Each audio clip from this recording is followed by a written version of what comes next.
The Merlin engine was screaming at 3,200 revolutions per minute when Staff Sergeant Mike "Grease" Rodriguez realized his forbidden fuel mixture modification was either going to save Lieutenant Danny Sullivan's life over Berlin or blow both of them to pieces in the next 30 seconds, as German Me-109s closed in on the experimental P-51 Mustang that wasn't supposed to have enough fuel to reach Germany but was now 200 miles deeper into enemy territory than any Allied fighter had ever penetrated. "Mike, the engine's running too hot." Danny's voice crackled through the radio from 25,000 feet above the Brandenburg countryside, where his modified Mustang was leading a formation of B-17s toward their target while German interceptors swarmed toward them like mechanical hornets drawn to the distinctive roar of Merlin engines operating beyond their design limits. "Your fuel mixture is pushing this engine beyond redline. The cylinder head temperature is 267 degrees. That's 47 degrees above maximum operating temperature." The technical readouts that Mike was monitoring from RAF Bodny's control tower showed exactly what Danny was experiencing: cylinder head temperatures that would cause catastrophic engine failure in any standard P-51 within minutes, fuel mixture ratios that violated every safety protocol in the Army Air Force's maintenance manual, and combustion pressures that should have destroyed the Merlin engine's internal components during the first hour of flight. Mike pressed his face against the control tower window at RAF Bodny, his hands gripping the radio microphone so tightly his knuckles had turned white while sweat ran down his face despite the December cold that made every breath visible as vapor.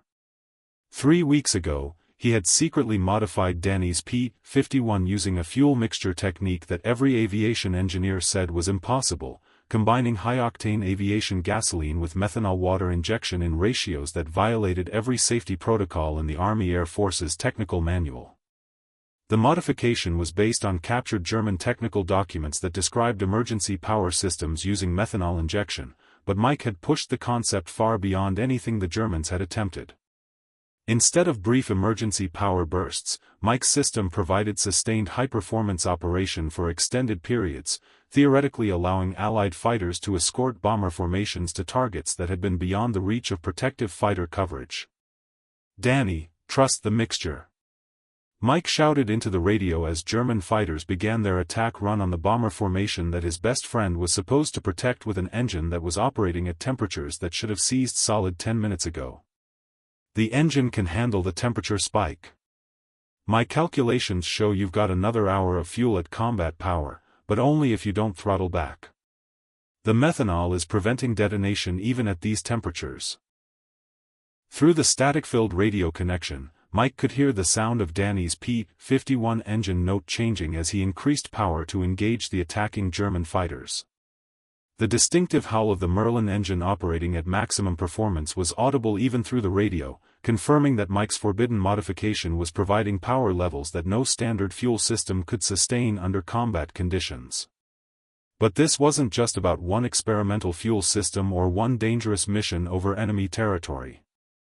This was about a modification that could extend Allied fighter range deep into Germany, potentially ending the war months earlier by allowing escort fighters to protect bombers all the way to Berlin and back.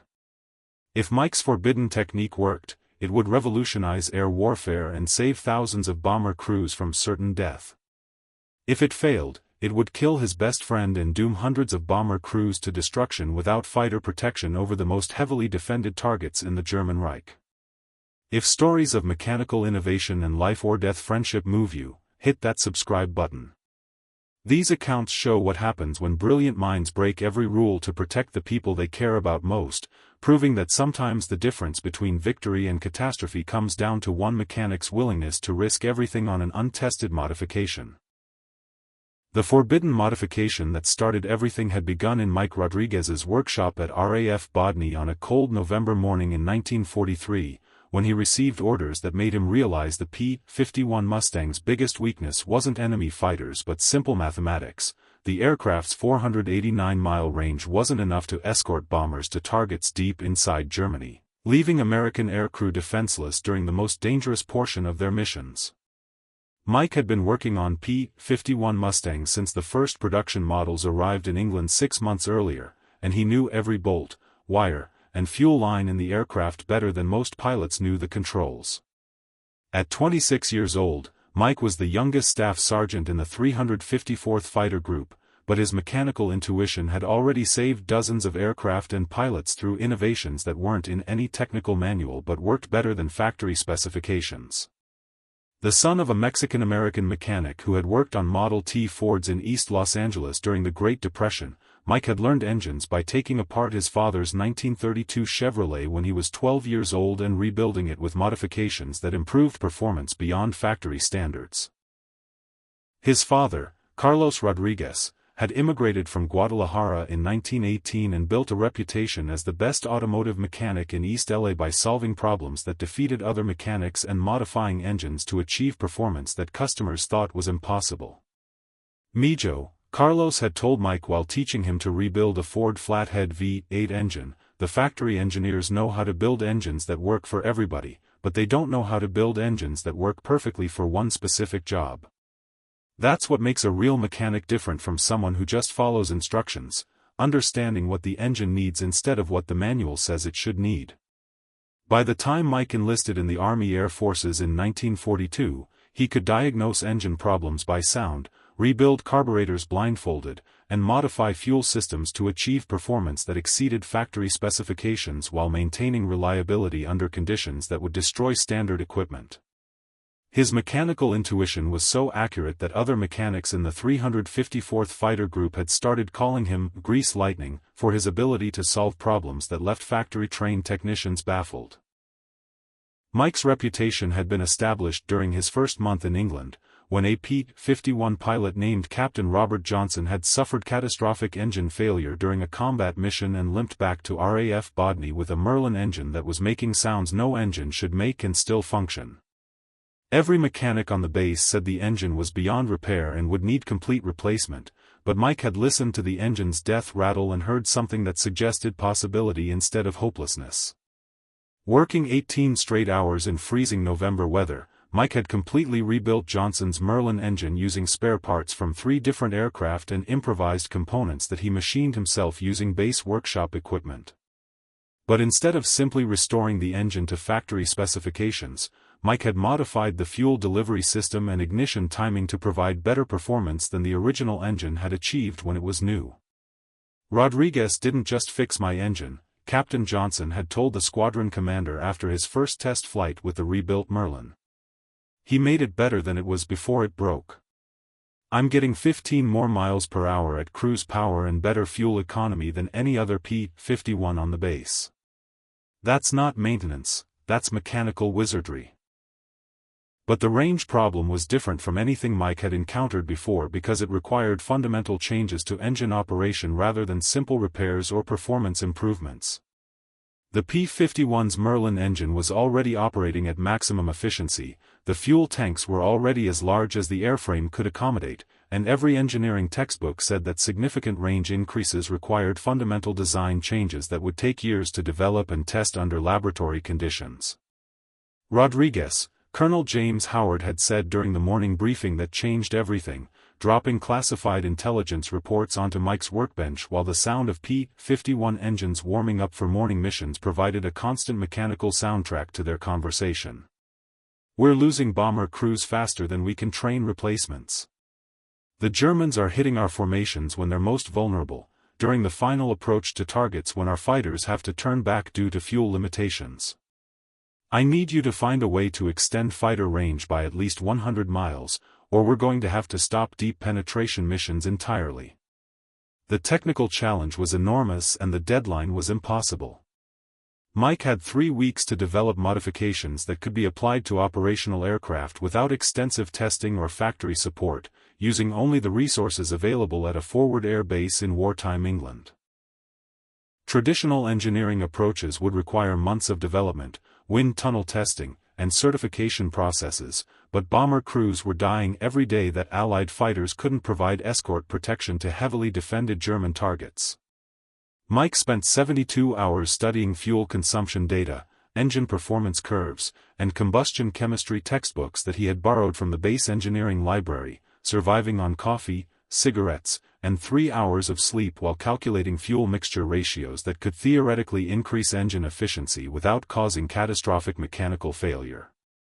The solution came to him at 0347 hours on November 18, when he realized that the problem wasn't fuel quantity but fuel efficiency. If he could increase the energy output of each gallon of gasoline, he could extend range without carrying additional fuel weight that would compromise aircraft performance. The breakthrough was methanol water injection, a technique that German engineers had been experimenting with for emergency power applications but no Allied engineer had considered for extended range operations. By injecting a mixture of methanol and water into the engine's intake manifold, Mike could increase the fuel's effective octane rating while simultaneously cooling the combustion chambers, allowing the engine to operate at higher power settings for extended periods without the detonation problems that destroyed engines operating beyond their design limits. The chemistry was complex but the principle was elegant. Methanol had an octane rating of 114 compared to aviation gasoline's 100 to 130 octane rating, while water injection prevented combustion chamber temperatures from reaching the critical points where detonation occurred. The combination allowed the engine to extract more energy from each gallon of fuel while operating safely at power settings that would normally cause catastrophic engine failure within minutes.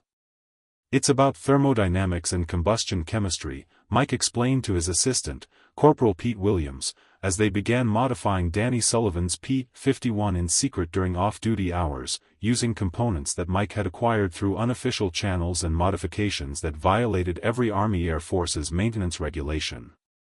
The methanol increases combustion efficiency while the water prevents detonation at high power settings. We can run the engine at 75% power for the entire mission instead of backing off to 65% for fuel conservation. The mathematical calculations were daunting and the margin for error was essentially zero. Mike had to determine the precise methanol-to-water ratio that would provide maximum performance benefit without causing engine damage, calculate injection timing that would deliver the mixture at optimal points in the combustion cycle, and design a delivery system that could be installed on operational aircraft without extensive modifications to existing fuel and engine systems.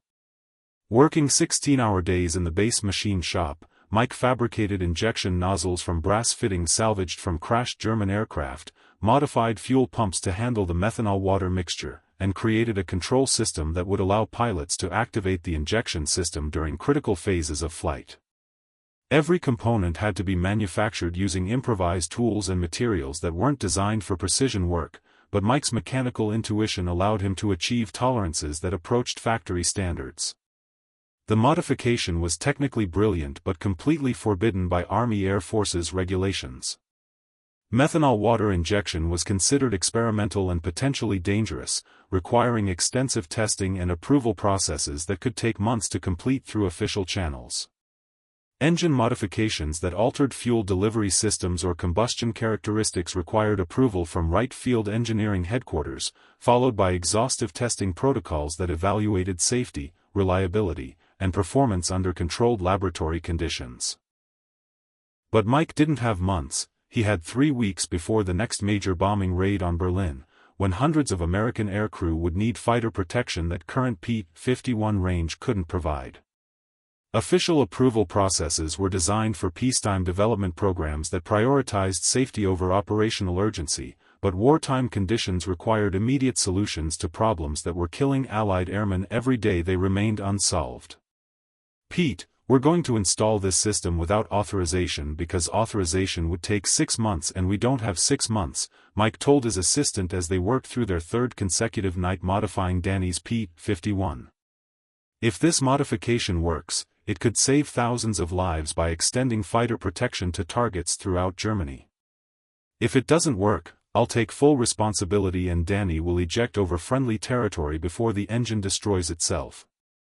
The installation required modifications to the P-51's fuel system, engine intake manifold, and instrument panel, all accomplished using hand tools and improvised techniques that weren't described in any maintenance manual. Mike had to route new fuel lines through the aircraft's wing structure, install injection nozzles in the engine's intake system, and create cockpit controls that would allow Danny to operate the methanol water injection system without interfering with normal flight operations. The personal stakes that made everything dangerous had developed over 8 months of friendship between Mike Rodriguez and Lieutenant Danny Sullivan, the best P-51 pilot in the 354th Fighter Group and the man who had volunteered to test every dangerous modification that Mike had ever developed, creating a partnership based on absolute trust and shared commitment to pushing aircraft performance beyond factory limitations. Danny Sullivan was 23 years old, a farm kid from Cedar Rapids, Iowa, who had learned to fly in a Piper Cub that his father used for crop dusting over corn and soybean fields that stretched to the horizon in every direction. Danny's family had operated the same 640-acre farm for 3 generations, growing crops that fed America and raising children who understood the value of hard work, mechanical reliability, and the importance of trust between people whose lives depended on each other's competence and integrity. Danny had the kind of natural flying ability that couldn't be taught in flight school, the ability to feel what an aircraft was doing through the seat of his pants and to push machines to their absolute limits without crossing the line into catastrophic failure.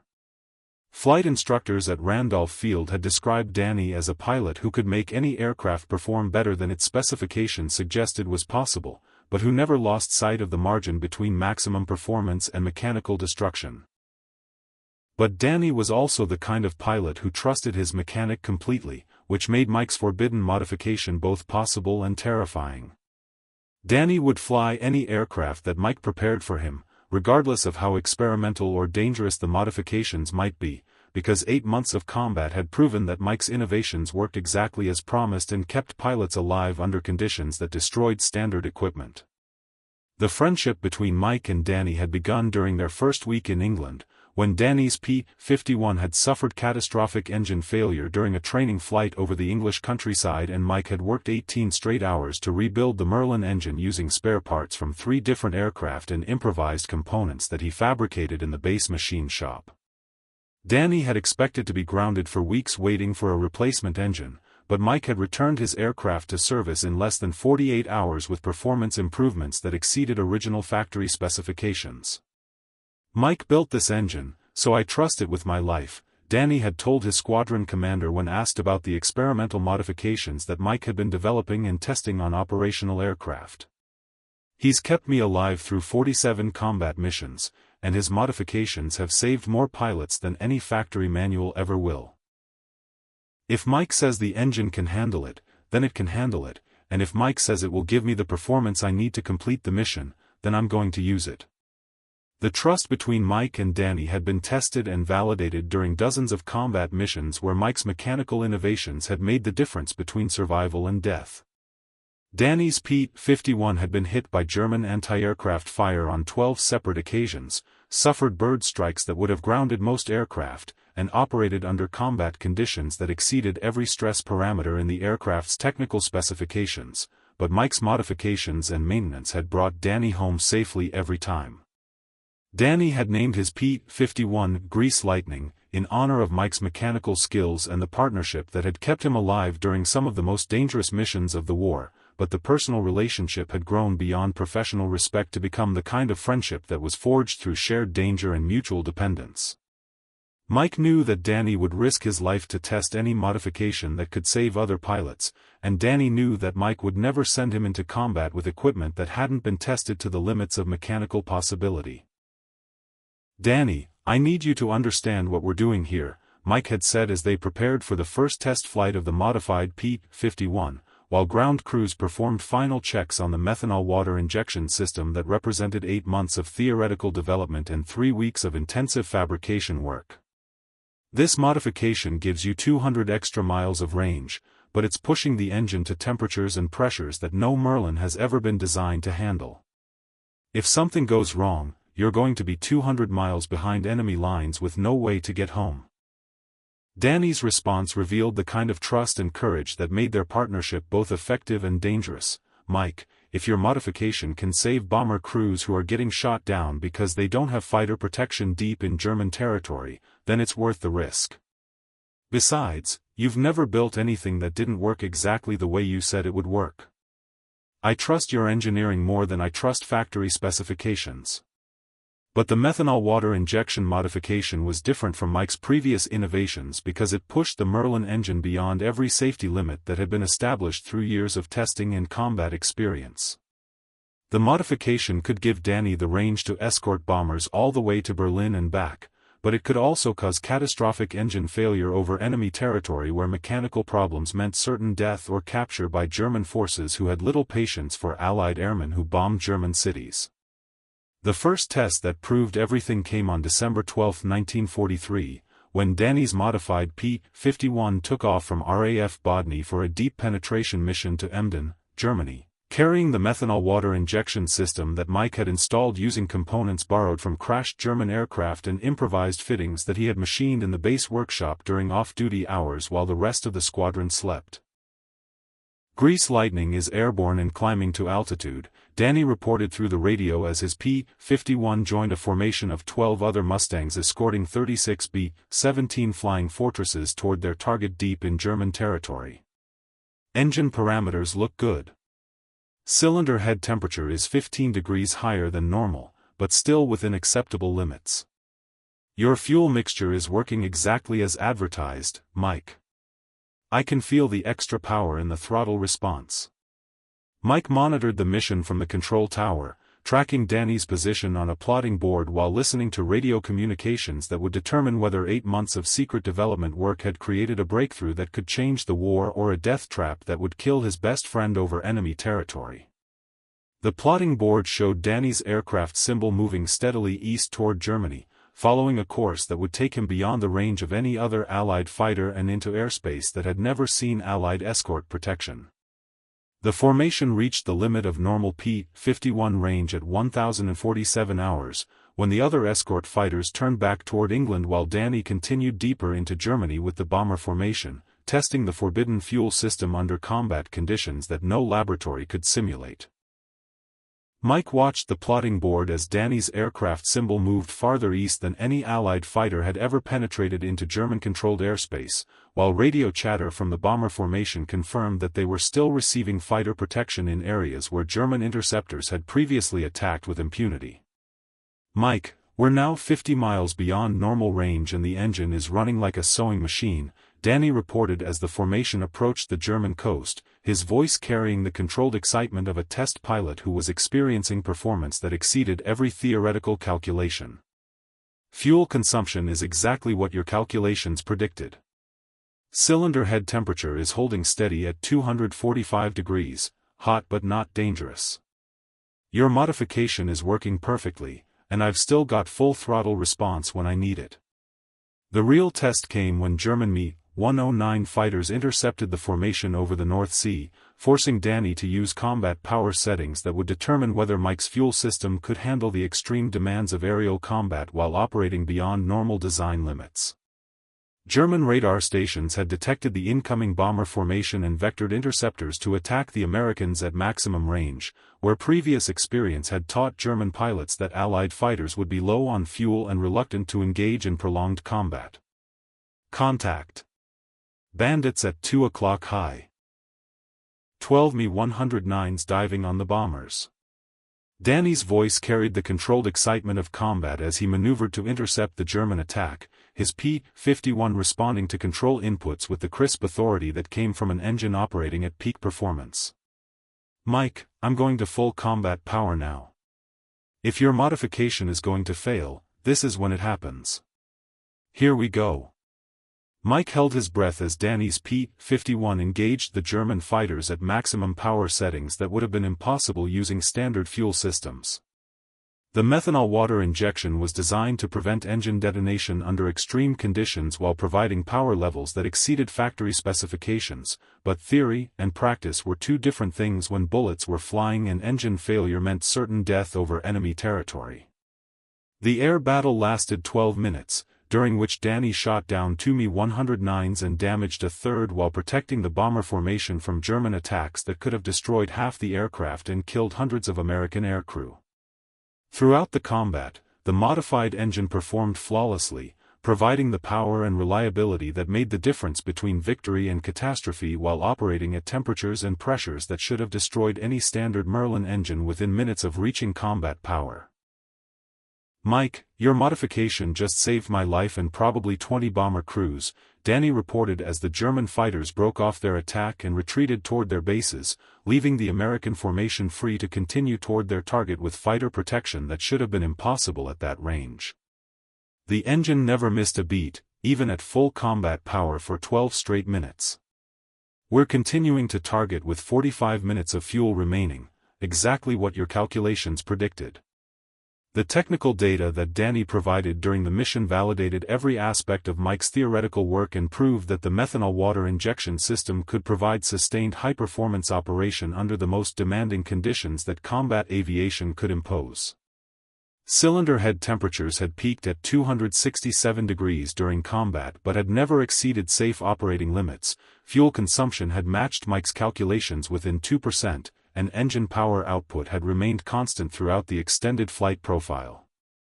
The mission that changed everything came 3 weeks later, when Danny's modified P-51 led the first Allied fighter escort all the way to Berlin and back, proving that Mike's forbidden fuel system could provide the range necessary for strategic bombing missions that would accelerate the end of the war by months and save thousands of Allied aircrew lives through extended fighter protection over the most heavily defended targets in Nazi Germany.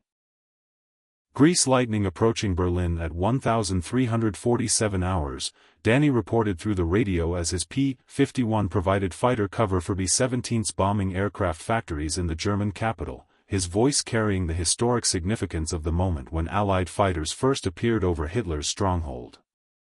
We are now 385 miles from base, 200 miles beyond normal P-51 range. Engine parameters remain stable. Mike's modification is making history today. The Berlin mission was the deepest Allied fighter penetration into German territory during the war, and it proved that Mike's methanol water injection system could enable strategic operations that had been impossible using standard fuel systems.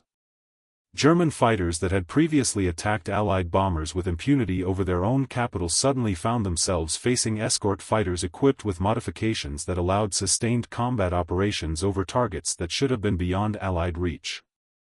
The psychological impact on German fighter pilots was immediate and devastating.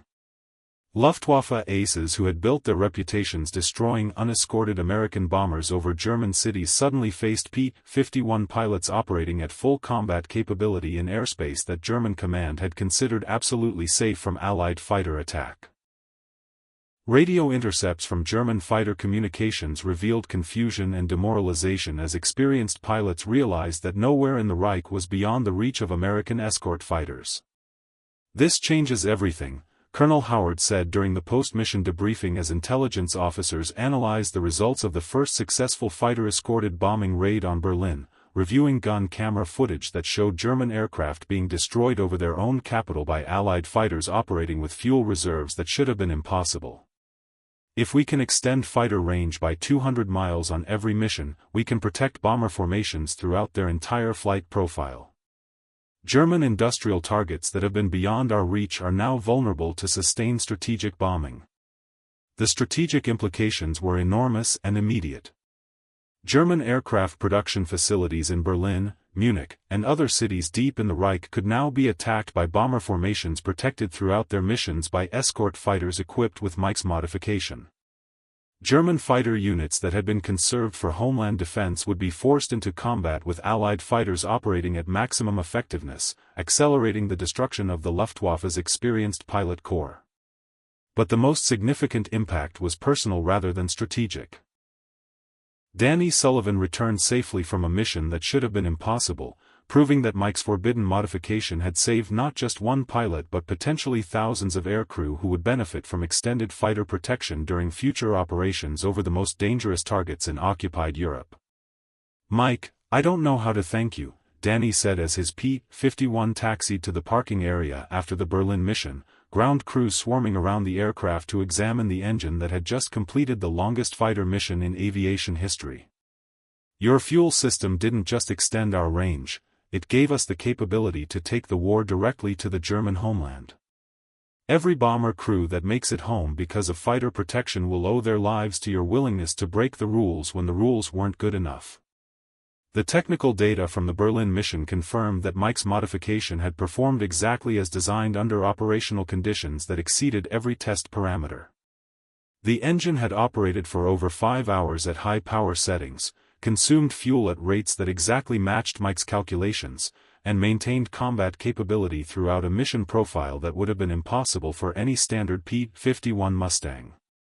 More importantly, the mission proved that Mike's approach to innovation, identifying critical operational requirements and developing solutions through hands-on experimentation rather than bureaucratic approval processes, could achieve results that conventional engineering methods would have taken years to develop and implement through official channels. The mass production that transformed aerial warfare began immediately after the Berlin mission, when Army Air Forces engineers analyzed Mike's methanol water injection system and authorized its installation on all P-51 Mustangs operating in the European theater of operations. Rodriguez, General Jimmy Doolittle said during a special ceremony at RAF Bodny, "Your unauthorized modification has been officially adopted as standard equipment for all Allied fighter aircraft. You've single-handedly extended the strategic bombing campaign by 6 months and potentially saved thousands of American lives through innovation that exceeded anything our best engineers thought was possible." Production facilities across the United States began manufacturing methanol water injection systems using Mike specifications, while field modification teams were deployed to Allied air bases throughout Europe to install the range extension equipment on operational aircraft. Within 8 weeks, over 500 P-51 Mustangs had been equipped with Mike's forbidden fuel system. The strategic impact was immediate and overwhelming. Allied bombers could now attack targets throughout Germany with fighter protection, eliminating the vulnerable periods when German interceptors had previously inflicted catastrophic losses on unescorted formations. German industrial production began declining rapidly as critical factories were destroyed by precision bombing raids that had been impossible without extended fighter range. But perhaps more important than the strategic results was the validation of innovation under pressure. Mike's willingness to break regulations and risk his career had created a technological breakthrough that conventional engineering approaches would have taken years to develop and approve through normal channels. "Sometimes the best engineering happens when you ignore the manual and trust your instincts," Mike explained to the engineering team that was documenting his modification for mass production. The textbook said that significant range increases were impossible, but the textbooks were wrong. Sometimes you have to be willing to try things that everyone else thinks are crazy if you want to achieve results that everyone else thinks are impossible. The post-war legacy that outlasted victory extended far beyond World War II applications to revolutionize civilian aviation fuel systems and high-performance engine development for both military and civilian applications. After the war, Mike's methanol water injection principles were adapted for civilian aircraft engines, allowing private pilots to achieve performance and range improvements that had previously been available only to military aircraft. The technique became standard equipment on high-performance racing aircraft and was later adapted for automotive applications that improved fuel efficiency and engine performance. More importantly, Mike's approach to innovation, identifying critical operational requirements and developing solutions through hands-on experimentation rather than theoretical analysis, became a model for engineering development that emphasized practical results over regulatory compliance when lives were at stake.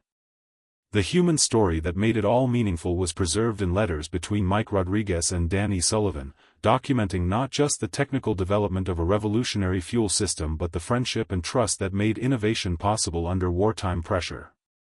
"I never developed the methanol water injection system to be famous or to win awards," Mike wrote to Danny in 1945, as both men prepared to return to civilian life after the war ended. "I developed it because I couldn't stand the thought of you getting shot down over Germany because your engine ran out of fuel 50 miles short of home. Everything else, the range extension, the strategic impact, the lives saved, was just a bonus." Danny's response revealed the personal dimension of mechanical innovation that rarely appeared in technical reports or historical accounts. "Mike, you didn't just save my life with your forbidden modification. You saved hundreds of bomber crews who made it home because fighters could protect them all the way to target and back. You proved that sometimes breaking the rules is the most patriotic thing you can do." The friendship between Mike and Danny continued long after the war, with both men understanding that their partnership had achieved something more significant than individual survival. It had demonstrated how personal relationships could drive technical innovation that served purposes larger than individual interests. Mike Rodriguez returned to Los Angeles after the war and established an aircraft modification business that specialized in performance improvements for civilian aircraft. His reputation for achieving impossible results through innovative engineering attracted customers from around the world, but he never forgot that his most important achievement had been keeping his best friend alive during the most dangerous missions of World War II. So here's the question Mike Rodriguez's story poses. When faced with regulations that prevent you from protecting people you care about, how do you balance personal loyalty against institutional requirements? What drives a mechanic to risk his career and his friend's life on modifications that every expert considers impossible? And how do personal relationships motivate professional innovation that achieves results conventional wisdom considers unattainable? Mike Rodriguez proved that the most important engineering breakthroughs often come not from following established procedures but from the courage to attempt solutions that everyone else believes are impossible when impossible solutions are the only ones that can save the people who matter most.